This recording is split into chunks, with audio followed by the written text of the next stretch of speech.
Subscriber ಆದಮೇಲೆ ಅದನ್ನ ಮಾಡೋಣ ಅಂತ ಅನ್ಕೊಂಡು ಸುಮ್ಮನೆ ಆಗಿದೆ ನಾನು ಕೂಡ ಅದ್ರ ಜೊತೆ. ಬಟ್ ಅದು ಯಾರು ಕ್ವಶನ್ ಕೇಳಿಲ್ಲ ನನ್ನ ಬಗ್ಗೆ, ಏನು ಕ್ವಶನ್ ಕೇಳಿಲ್ಲ. ಎಲ್ರಿಗೂ ಅಷ್ಟೊಂದು ಕ್ಲಿಯರ್ ಆಗಿ ನಾನು ಗೊತ್ತಿದ್ದೀನಿ, ಅಷ್ಟೊಂದು ಕ್ಲಿಯರ್ ಆಗಿದ್ದೀನಿ ನಾನು ಅನ್ಸುತ್ತೆ. ಅದಕ್ಕೋಸ್ಕರ ಹಂಗಿಂತ ಸ್ವಲ್ಪ ದೊಡ್ಡವೆಲ್ಲ ಆಂಟಿ ಅಂತವೆ, ಬಟ್ ಅಕ್ಸೆಪ್ಟ್ ಮಾಡಬೇಕು. ನಾನು ಚಿಕ್ಕದಾಗ್ಬಿಟ್ಟಿದ್ದೀನಿ. ನಮ್ಮ ಕನುಜಿ ನೋಡ್ಕೊಳ್ಳೋದ್ರಲ್ಲೇ ನನಗೆ ಸಾಕಪ್ಪ ಸಾಕು ಮಕ್ಕಳು ಸವಸ ಅನ್ನೋ ಮಟ್ಟಿಗೆ ನಮ್ಗೆ ಅಂದರೆ ಅಪ್ಪ ಇಲ್ಲ ನನಗೆ, ಅಮ್ಮ ಮಾತ್ರ ಇರೋ ಅಂಥದ್ದು, ಯಾರ ಜೊತೆನೂ ಇಲ್ಲ ಅವರು.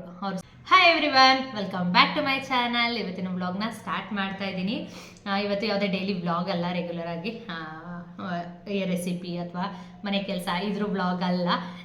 ಅಂದರೆ ತಮ್ಮನೆಲ್ಲ ಟೈಟಲಲ್ಲೇ ಗೊತ್ತಾಗಿರುತ್ತೆ ನಿಮಗೆ. ಇವತ್ತು ಮಾಡ್ತಾ ಇರೋವಂಥದ್ದು Q&A ಮಾಡಿ ಅಂತ ಹೇಳ್ತಾ ಇದ್ರು. ನಾನು 2K ಸಬ್ಸ್ಕ್ರೈಬರ್ ಆದಮೇಲೆ ಅದನ್ನು ಮಾಡೋಣ ಅಂತ ಅಂದ್ಕೊಂಡು ಸುಮ್ಮನೆ ಆಗಿದೆ ನಾನು ಕೂಡ.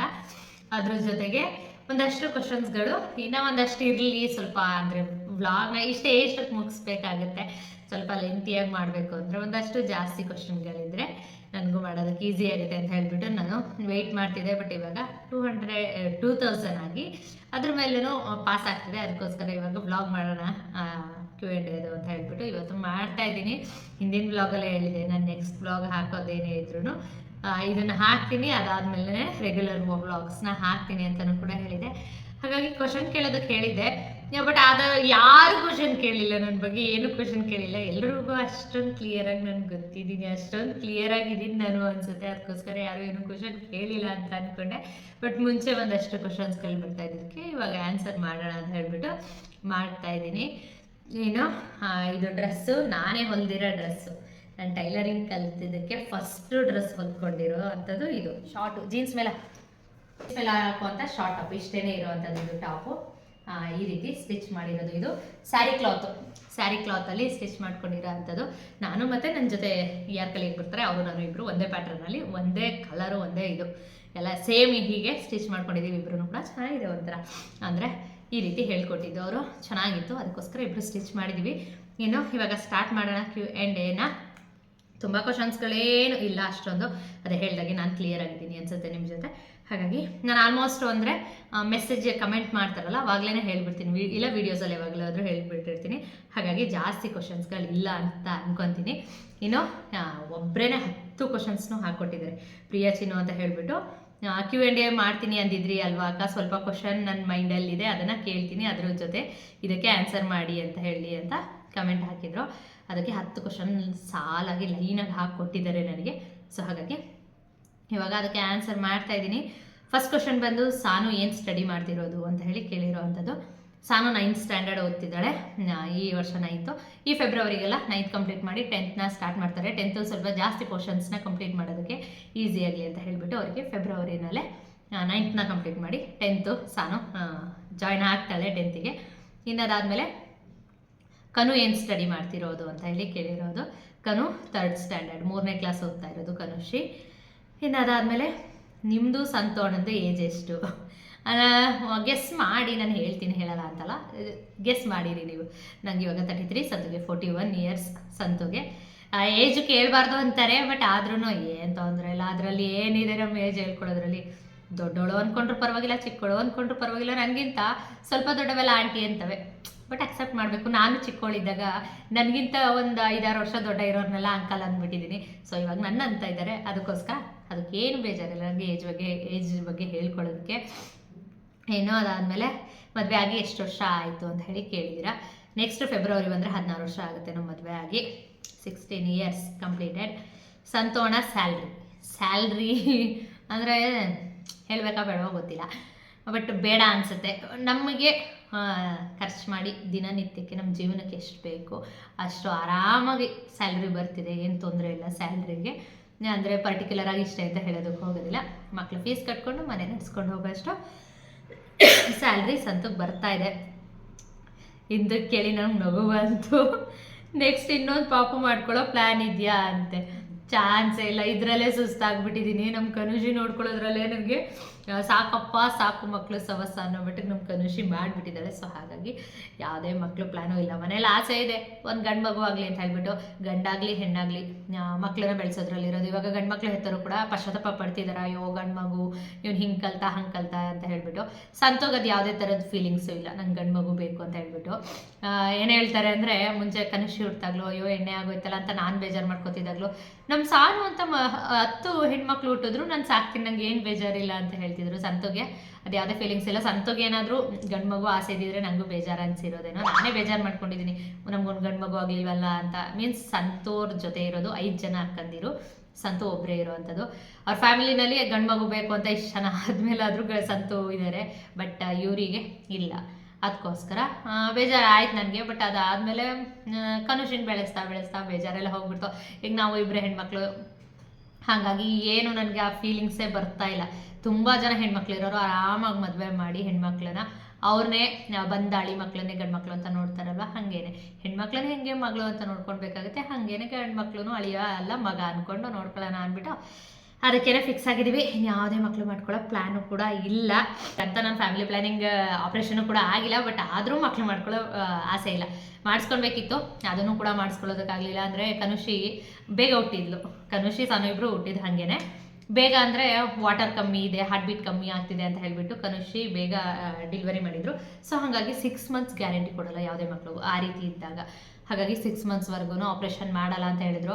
ಆ 6 ಮಂತ್ಸ್ ಆದಮೇಲೆ ಮಾಡಿಸ್ಕೊಳ್ಳೋಣ ಅಂತ ಅಂದ್ಕೊಂಡ್ರೆ ಕನುಷಿ ತುಂಬ ಹಠ ಮಾಡ್ತಿದ್ಲು, ನೈಟಲ್ಲಿ ನಿದ್ರೆ ಮಾಡ್ತಾ ಇರಲಿಲ್ಲ, ಸಿಕ್ಕಾಪಟ್ಟೆ ಗೋಳು ಇತ್ತಿದ್ಲು. ಅವಳ ಜೊತೆಗೆ ಇನ್ನು ಅದು ಆಪ್ರೇಷನ್ ಮಾಡಿಸ್ಕೊಳಕ್ಕೆ ನಂಗೆ ಆಗಲ್ಲ ಅನಿಸ್ತು. ಅದ್ರ ಜೊತೆಗೆ ಹಾಗೆ ಭವ್ಯ ನನ್ನ ತಂಗಿಗೆ ಮಗು ಆಯಿತು. ಅವಳು ಹಾಗೆ ಅಂದ್ಕೊಂಡು ಅದು ಮುಂದೆ ಹೋಯಿತು. ಇವಾಗ ಪ್ಲ್ಯಾನ್ ಮೈಂಡಲ್ಲಿ ಬರ್ತಾನೆ ಇಲ್ಲ. ನಾನು ಏನಾದರೂ ಆಪ್ರೇಷನ್ ಮಾಡ್ಕೊಂಡು ಮೂಲೆಯಲ್ಲಿ ಮಲ್ಕೊಂಡ್ರೆ ನನ್ನ ಮನೆ ನೋಡ್ಕೊಳ್ಳೋರು ಯಾರಿಲ್ಲ ಅನ್ಸುತ್ತೆ ನಂಗೆ. ನನ್ನ ಮನೆಯಲ್ಲಿ ಕೆಲಸ ಮಾಡ್ಕೊಂಡು ನಾನೇ ಇರಬೇಕು. ಸೊ ಹಾಗಾಗಿ ಆ ಪ್ಲ್ಯಾನ್ ಇಲ್ಲ ನನಗೆ. ಫ್ಯಾಮಿಲಿ ಪ್ಲ್ಯಾನಿಂಗ್ ಆಪ್ರೇಷನ್ನು ಪ್ಲ್ಯಾನ್ ಇಲ್ಲ. ಸಂದು ಬೈತಾರೆ ಅವರಿಗೆ ಡ್ಯೂಟಿನಲ್ಲಿ ಆಪ್ರೇಷನ್ ಮಾಡಿಸ್ಕೊಂಡ್ರೆ ಮಂತ್ಲಿ ಅದಕ್ಕೂ ಪೇ ಮಾಡ್ತಾರೆ ಅವರು ಫ್ಯಾಮಿಲಿ ಪ್ಲ್ಯಾನಿಂಗ್ ಆಪ್ರೇಷನ್ಗೆ. ಬಟ್ ಆದರೆ ನನಗೆ ಅದು ಜಾಸ್ತಿ ದಿನ ಆಗಿರೋದ್ರಿಂದ ಮೈಂಡ್ ಸೆಟ್ಟೇ ಬರ್ತಾ ಇಲ್ಲ ಮಾಡಿಸ್ಕೊಳ್ಬೇಕು ಅಂತ. ನೋಡೋಣ, ಆದರೆ ಮಾಡಿಸ್ಕೊತೀನಿ, ಇಲ್ಲ ಅಂದರೆ ಇಲ್ಲ, ಹಾಗೆ ತಗೊಳ್ಬಿಡೋಣ ಅಂದ್ಕೊಂಡು ಸುಮ್ಮನೆ ಇದ್ದೀನಿ. ಇನ್ನು ನೆಕ್ಸ್ಟ್ ಕ್ವಶನು, ನಿಮ್ಮ ಅಪ್ಪ ಅಮ್ಮ ಯಾರ ಜೊತೆ ಮತ್ತು ಯಾವ ಊರಲ್ಲಿದ್ದಾರೆ? ಅಂದರೆ ಅಪ್ಪ ಇಲ್ಲ ನನಗೆ, ಅಮ್ಮ ಮಾತ್ರ ಇರೋವಂಥದ್ದು. ಯಾರ ಜೊತೆನೂ ಇಲ್ಲ, ಅವರು ಸಿಂಗಲ್ ಆಗೇ ಇದ್ದಾರೆ. ಅಂದರೆ ಅವ್ರಿಗೆ ಅಭ್ಯಾಸ ಆಗೋಗಿದೆ. ಮುಂಚೆ ನನ್ನ ಮದುವೆ ಆಗೋಕ್ಕೂ ಮುಂಚೆ ನಾನಿದ್ದೆ, ತಂಗಿ ದೊಡ್ಡಮ್ಮನ ಮನೇಲಿದ್ಲು. ಅವಳು ಬಂದ್ಲು ಇಲ್ಲಿ ಕಾಲೇಜ್ ಎಲ್ಲ ಓದಿ ಮುಗ್ದಿದ್ದಾದ್ಮೇಲೆ ಅವಳು ಮದುವೆ ಮಾಡಿ ಕಳಿಸಿ ಅವ್ರು ಸಿಂಗಲ್ ಆಗೇ ಇದ್ದಾರೆ. ಅವರು ಮೈಸೂರಲ್ಲಿದ್ದಾರೆ ನಮ್ಮಮ್ಮ. ಏನು, ನಿಮಗೆ ಎಷ್ಟು ಜನ ತಂಗೀರು ಮತ್ತು ತಮ್ಮ? ನನಗೆ ತಮ್ಮ ಇಲ್ಲ, ತಂಗಿ ಒಬ್ಳು ಭವ್ಯ ಅಂತ ತುಂಬ ವೀಡಿಯೋಸಲ್ಲಿ ತೋರಿಸಿದ್ದೀನಿ. ತುಂಬ ಜನಕ್ಕೆ ಇದ್ರ ಬಗ್ಗೆ ಕ್ಲಾರಿಟಿ ಇರುತ್ತೆ. ಇನ್ನು ಅದಾದಮೇಲೆ ನೆಕ್ಸ್ಟ್ ಕ್ವಶನು, ಮತ್ತು ನಿಮ್ಮ old vlogs 10K 15K views ಆಗಿದೆ, ಅವಾಗ ಯಾವುದಕ್ಕಾದರೂ ಸ್ಯಾಲ್ರಿ ಬಂದಿತ್ತಾ ಯೂಟ್ಯೂಬಿಂದ? ಇಲ್ಲ, ಅದು ಇನ್ನು ಮಾನಿಟೈಸೇಷನ್ನು ಕೂಡ ಆಗಿರಲಿಲ್ಲ. ಅದು ಆಗಿದ್ರೂ ಕೂಡ ನೆಕ್ಸ್ಟು ಆಯಿತು, ಮಾನಿಟೈಸೇಷನ್ ಇವಾಗ ಕಂಪ್ಲೀಟ್ ಆಗಿದೆ. ಬಟ್ ಅದಾದಮೇಲೂ 15K ಎಲ್ಲ ವೀಡಿಯೋಸ್ ಆಗಿದೆ, ಬಟ್ ಇನ್ನೂ ಕೂಡ ನನಗೆ ಅಮೌಂಟ್ ಬಂದಿಲ್ಲ. ಇನ್ನು ನನಗೆ ಅಮೌಂಟ್ ತಗೊಳಕ್ಕೆ ಇನ್ನೂ ಒಂದಷ್ಟು ತಿಂಗಳುಗಳು ಬೇಕೇನೋ. ನೀವು ಸಪೋರ್ಟ್ ಮಾಡಿದ್ರೆ ಆದಷ್ಟು ಬೇಗ ನಾನು ತಗೊತೀನಿ. ಬಟ್ ಓಕೆ, ನಿಮ್ಗೆ ಇಷ್ಟ ಇರೋರು ನೀವು ಸಪೋರ್ಟ್ ಮಾಡ್ತಾ ಇದ್ದೀರಾ, ಇಲ್ಲ ಅಂತಲ್ಲ, ತುಂಬ ಖುಷಿಯಿಂದ ಸಪೋರ್ಟ್ ಮಾಡೋರು ತುಂಬ ಜನ ಇದ್ದೀರಾ. ಅವ್ರಿಗೆಲ್ರಿಗೂ ಥ್ಯಾಂಕ್ ಯು. ನನಗೆ ಎಲ್ಲರೂ ಸಪೋರ್ಟ್ ಮಾಡಲೇಬೇಕು ಅಂತಲ್ಲ, ಇಷ್ಟಪಡೋರು ನೋಡ್ತೀರಾ, ಅಷ್ಟು ಖುಷಿ ಇದೆ ಸಾಕು. ಒಬ್ಬರಲ್ಲ ಇಬ್ಬರಲ್ಲ, ಯಾರಾದ್ರೂ ಒಂದು 10 ಜನ ನಮ್ಮನ್ನು ಇಷ್ಟಪಡೋರು ಇದ್ರೂ ಅದರಲ್ಲೇ ಖುಷಿ ಪಡ್ತೀನಿ ನಾನು. ಇನ್ನು ಅಮೌಂಟ್ ಬಂದಿಲ್ಲ, ಯಾವುದೇ ಅಮೌಂಟ್ ಆ 15K 10Kಗೂ ಯಾವುದೇ ಅಮೌಂಟು ಕೂಡ ನನಗೆ ಆ್ಯಡ್ ಆಗಿಲ್ಲ. ಸೊ ಹಾಗಾಗಿ ಅಮೌಂಟ್ ಯಾವುದು ಬಂದಿಲ್ಲ. ಬಂದಿತ್ತ ಅಂತ ಕೇಳಿದ್ದು, ಬಂದಿಲ್ಲ. ಇನ್ನು ಸಂತು ಅಣ್ಣ ಅಪ್ಪ ಅಮ್ಮ ಇದ್ದಾರೆ? ಸಂತು ಅಣ್ಣ ಅಪ್ಪ ಅಮ್ಮ, ಸಂತುಗೂ ಅಪ್ಪ ಇಲ್ಲ, ಅವರಿಗೂ ಅಮ್ಮ ಮಾತ್ರ ಇರುವಂಥದ್ದು. ಅವರು ನಮ್ಮೂರು ಮಂಡ್ಯ KR ಪೇಟೆ ಡಿಸ್ಟಿಕ್ಕು, ಅಲ್ಲಿ ಊರಲ್ಲಿ ಜಮೀನೆಲ್ಲ ಇದೆ. ಸೊ ಹಾಗಾಗಿ ಅವರು ಅದನ್ನು ನೋಡಿಕೊಂಡು ಅಲ್ಲೇ ಇದ್ದಾರೆ. ಅವರು ಸಿಂಗಲ್ ಆಗೇ ಇರೋವಂಥದ್ದು. ಸಂತು ಅಕ್ಕಂದಿರಿಗೆ ಎಲ್ರಿಗೂ ಮದುವೆ ಆಗಿದೆ. ಇನ್ನು ಸಂತು ಇಲ್ಲಿದ್ದಾರೆ, ಅವರ ಅಮ್ಮನ ಕೂಡ ಅಲ್ಲಿರೋದು. ಅವರೆಲ್ಲರೂ ಸಿಂಗಲ್ ಇರೋವಂಥದ್ದು. ಸೊ ಇನ್ನು ಇಷ್ಟು ಕ್ವಶನು, ಇವರು 10 ಕ್ವಶನ್ ಕೇಳಿದಂಥದ್ದು. ಅದಾದಮೇಲೆ ರೆಗ್ಯುಲರ್ ಆಗಿ ಬರೋವಂಥದ್ದು ಕ್ವಶನ್ಸು. ಹೊಸದಾಗಿ ಬರೋರು ಕೇಳ್ತಾರೆ, ಕೆಲವೊಬ್ರು ಗೊತ್ತಿಲ್ಲದೆ ಇರೋರು ಕೇಳ್ತಾರೆ. ಅವರಿಗೂ ಕೂಡ ಇದೊಂದು ವಿಡಿಯೋ ನೋಡಿದ್ರೆ ಸಾಕು, ಇನ್ನು ಯಾವುದು ಕ್ವಶನ್ಸ್ ಇರಲ್ಲ. ಸೊ ಹಾಗಾಗಿ ಇದರಲ್ಲೇ ಫುಲ್ ಕ್ಲಿಯರ್ ಮಾಡಿಬಿಡ್ತೀನಿ. ಇನ್ನು ಸಂತು ಏನು ಜಾಬ್ ಮಾಡ್ತಾರೆ ಅಂತ ತುಂಬ ಜನ ಅವಾಗವಾಗ ಕಮೆಂಟ್ಸ್ ಮಾಡ್ತಾನೆ ಇರ್ತಾರೆ. ಅಲ್ಲಿ ಕ್ಲಿಯರ್ ಮಾಡ್ತಾ ಇದ್ದೀನಿ. ಸಂತು ವರ್ಕ್ ಮಾಡುವಂಥದ್ದು ಪೊಲೀಸ್ ಡಿಪಾರ್ಟ್ಮೆಂಟ್, ಬ್ಯಾಂಗ್ಳೂರು ಪೊಲೀಸ್ ಆಗಿ ವರ್ಕ್ ಮಾಡ್ತಾ ಇರೋವಂಥದ್ದು ಸಂತು. ಏನು ಅದಾದಮೇಲೆ ನೆಕ್ಸ್ಟಿಗೆ ಇನ್ನು ಏನೇನು ಕ್ವಶನ್ ಬರುತ್ತೆ, ಜಾಸ್ತಿ ಇತ್ತೀಚೆಗೆ ಬರುತ್ತೆ, ನೀವು ಯಾಕೆ ಮಾಂಗಲ್ಯ ಚೈನ್ನ ಬಿಚ್ಚಿರ್ತೀರಾ ಅಂತ ಹೇಳಿಬಿಟ್ಟು. ನನಗೆ ಕರಿಮಣಿ ಸರ ಇಷ್ಟ ಆಗುತ್ತೆ. ಅದ್ರ ಜೊತೆಗೆ ಅದು ಚೈನ್ ಹಾಕಿರೋದು ರೆಗ್ಯುಲರ್ ಆಗಿ ಹಾಕಿರ್ತೀನಲ್ವಾ, ಅದು ವೆಯ್ಟ್ಗೆ ಸುಮ್ಮನೆ ಇಲ್ಲಿ ಕತ್ತತ್ರ ಮಾರ್ಕ್ ಬರ್ತಾ ಇರುತ್ತೆ. ಆಮೇಲೆ ಶೆಕೆನಲ್ಲಿ ಹಾಕೊಳ್ಳೋದಕ್ಕೆ ಬೇಜಾರಾಗುತ್ತೆ. ಡೈಲಿ ರೆಗ್ಯುಲರ್ ಆಗಿ ನನಗೆ ಮನೆಯಲ್ಲಿ ಯೂಸ್ ಮಾಡೋದಕ್ಕೆ ಅಷ್ಟು ಕಂಫರ್ಟಬಲ್ ಆಗಲ್ಲ. ನಾನು ಕಂಫರ್ಟಬಲ್ ಆಗಿರೋದಕ್ಕೋಸ್ಕರ ಅದನ್ನು ತೆಗೆದು ಇಟ್ಟು ನಾನು ಈ ಕರಿಮಣಿ ಸರನ ಹಾಕ್ಕೊತೀನಿ. ಇನ್ನು ಕರಿಮಣಿ ಸರ ಚಿನ್ನದಲ್ಲ, ಇದು ನಾರ್ಮಲ್ ಆಗಿ ಪೋಣಿಸ್ಕೊಂಡಿರೋ ಅಂಥದ್ದು. ಅದೇ ಮಣಿ ಮತ್ತು ಕರಿಮಣಿ ಮತ್ತು ಚಿನ್ನದ ಗುಂಡು ಇದನ್ನು ಹಾಕೊಂಡು ಪೋಣಿಸ್ಕೊಂಡಿರೋದು ನನಗೆ ಸಿಕ್ಕಾಬಿಟ್ಟೆ ಇಷ್ಟ ಆಗುತ್ತೆ. ಹಾಗಾಗಿ ಇದನ್ನು ಮನೆಯಲ್ಲಿ ರೆಗ್ಯುಲರಾಗಿ ಯೂಸ್ ಮಾಡ್ತೀನಿ. ಅಂದರೆ ಹಾಕ್ತೇನೆ ಇರಬಾರ್ದು, ಹಾಕ್ತೇನೆ ಇದನ್ನ ಮುಂಚೆ ಎಲ್ಲ ಏನಿಲ್ಲ, ತಲೆ ತೆಗೆದು ಇಟ್ಬಿಡ್ತಾ ಇದೆ. ಬಟ್ ಇವಾಗ ಇದಾದರೂ ಇದು ಹಾಕಿದ ಫೀಲೇ ಬರೋಲ್ಲ ನನಗೆ, ಅದಕ್ಕೋಸ್ಕರ ಇದನ್ನು ಮನೆಯಲ್ಲಿ ಹಾಕೊತೀನಿ. ಇನ್ನು ತಾಲಿ ಚೈನ್ ಎಷ್ಟು ಗ್ರಾಮ್ ಇದೆ ಅಂತ ಹೇಳಿ ಕೇಳಿದ್ದೀರಾ. ತಾಲಿ ಚೈನ್ ಬಂದು 40 ಗ್ರಾಮ್ ಇದೆ. ಅದ್ರ ಡಿಸೈನ್ ಕೇಳಿದ್ದೀರಾ. ನೆಕ್ಸ್ಟ್ ಯಾವುದಾದ್ರು ಬ್ಲಾಗಲ್ಲಿ ಅದನ್ನು ನೀಟಾಗಿ ಡೀಟೇಲಾಗಿ ತೋರಿಸ್ತೀನಿ. ನಾನು ಪ್ರತಿ ಬ್ಲಾಗಲ್ಲಿ ಅನ್ಕೊಂತ ಇದ್ದೀನಿ ಈ ಬ್ಲಾಗಲ್ಲಿ ತೋರಿಸೋಣ ಅಂತ. ಅಂದರೆ ನೀವು ಕೇಳಿದ ಮೇಲೆ ನೆಕ್ಸ್ಟ್ ಒಂದು ಬ್ಲಾಗ್ ಮಾಡಿ ಇಟ್ಕೊಂಡಿದ್ದೀನಿ, ಬಟ್ ಅದನ್ನು ಹಾಕಿಲ್ಲ. ಇದನ್ನು ಹಾಕಿದ್ಮೇಲೆ ಅದನ್ನು ಹಾಕೋಣ ಅಂತ ಇದ್ದೀನಿ. ಅದರಲ್ಲಿ ತೋರಿಸೋಣ ಅಂದ್ಕೊಂಡೆ, ಮರ್ತ್ಬಿಟ್ಟೆ. ಬಟ್ ಇನ್ನು ನೆಕ್ಸ್ಟ್ ಬ್ಲಾಗಲ್ಲಿ ಅದನ್ನು ಶೇರ್ ಮಾಡ್ತೀನಿ. ಇನ್ನು ಅದಾದಮೇಲೆ ನಾರ್ಮಲಾಗಿ ನಾನು ಮೈಸೂರು, ಅದು ನನ್ನ ಸ್ಟಾರ್ಟಿಂಗ್ ವೀಡಿಯೋದಲ್ಲೇ ಎಲ್ರಿಗೂ ಗೊತ್ತಿರುತ್ತೆ. ಅಂದರೆ ನನ್ನ ಪರಿಚಯದಲ್ಲೇ ನಾನು ಹೇಳ್ಕೊಂಡಿದ್ದೀನಿ. ಇನ್ನು ಯಾವ ಕ್ವಶನ್ ಮೈಂಡ್ಗೆ ಬರ್ತಾ ಇಲ್ಲ. ಎಷ್ಟೊಂದು ಕ್ವಶನ್ಸ್ಗಳು ಕೇಳಿದ್ದು ಅಂತ ಹೇಳಬೇಕು ಅಂದ್ಕೊಂಡೆ, ಬಟ್ ನೆನಪೇ ಬರ್ತಾ ಇಲ್ಲ. ಹಿಂಗೇನೆ ಅನ್ಕೊತೀನಿ, ಬರೆದಿಟ್ಕೊಬಿಟ್ರೆ ಸರಿ ಹೋಗ್ಬಿಡುತ್ತೆ. ಬಟ್ ಆದರೆ ನಾನು ನೆನಪಿರುತ್ತೆ ಬಿಡು ಅಂದ್ಕೊಂಡೆ. ದಡ್ತನ ನಮ್ಮದು, ನೆನಪಿರುತ್ತೆ ಅಂದ್ಕೊಂಡಿದ್ದು ಮರ್ತೋಗ್ಬಿಡುತ್ತೆ. ಅದು ನನಗೆ ಮರ್ತೋಗುತ್ತೆ ಅನ್ನೋದೇ ನೆನಪಿಲ್ಲ ನನಗೆ ಅನಿಸುತ್ತೆ. ಅಷ್ಟು ಸ್ವಲ್ಪ ಮರವು ಇದೆ, ಮರವಿನ ಕಾಯಿಲೆ, ಮನುಷ್ಯನಿಗೆ ಮರವಿನ ಕಾಯಿಲೆ ಸಾಮಾನ್ಯ ಅಲ್ವಾ. ಸೊ ಹಾಗಾಗಿ ಇದೆ. ಇನ್ನು ನೆಕ್ಸ್ಟು ಇನ್ನು ಯಾವುದೇ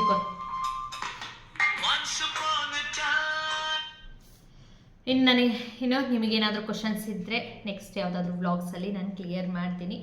ಡೌಟ್ಸ್ ಇಲ್ಲದೆ ಇರೋದಕ್ಕೆ ನೀವು ಯಾರು ಏನು ಕೇಳಿಲ್ಲ ಅಂತ ಅಂದ್ಕೊತೀನಿ. ಇದ್ದರೆ ಕಮೆಂಟ್ ಮಾಡಿ ತಿಳಿಸಿ. ಇನ್ನು ಅದಾದಮೇಲೆ ಈ ವ್ಲಾಗ್ನ ನಾನು ಇಲ್ಲಿಗೆ ಎಂಡ್ ಮಾಡ್ತೀನಿ. ಇದೊಂದು ಶಾರ್ಟ್ ವ್ಲಾಗ್ ಆಗಿತ್ತು. ಇನ್ನು ನೆಕ್ಸ್ಟ್ ವಿಡಿಯೋದಲ್ಲಿ ನಾನು ಸಿಗ್ತೀನಿ. ಈ ವಿಡಿಯೋ ಇಷ್ಟ ಆಗಿದೆ ಅಂತ ಅನ್ಕೊತೀನಿ. ವಿಡಿಯೋ ಇಷ್ಟ ಆದರೆ ಲೈಕ್, ಶೇರ್, ಕಮೆಂಟ್ ಮಾಡೋದನ್ನು ಮರಿಬೇಡಿ. ಹಾಗೆ ಯಾರೆಲ್ಲ ನನ್ನ ಚಾನಲ್ನ ಹೊಸದಾಗಿ ನೋಡ್ತಿರ್ತೀರಾ ಪ್ಲೀಸ್ ಸಬ್ಸ್ಕ್ರೈಬ್ ಮಾಡ್ಕೊಂಡು ನನಗೆ ಸಪೋರ್ಟ್ ಮಾಡಿ. ಹಾಗೆ ಈ ವಿಡಿಯೋನ ಇಲ್ಲಿವರೆಗೂ ನೋಡಿದ್ದಕ್ಕೆ ನಿಮಗೆಲ್ರಿಗೂ ಥ್ಯಾಂಕ್ ಯು ಸೋ ಮಚ್.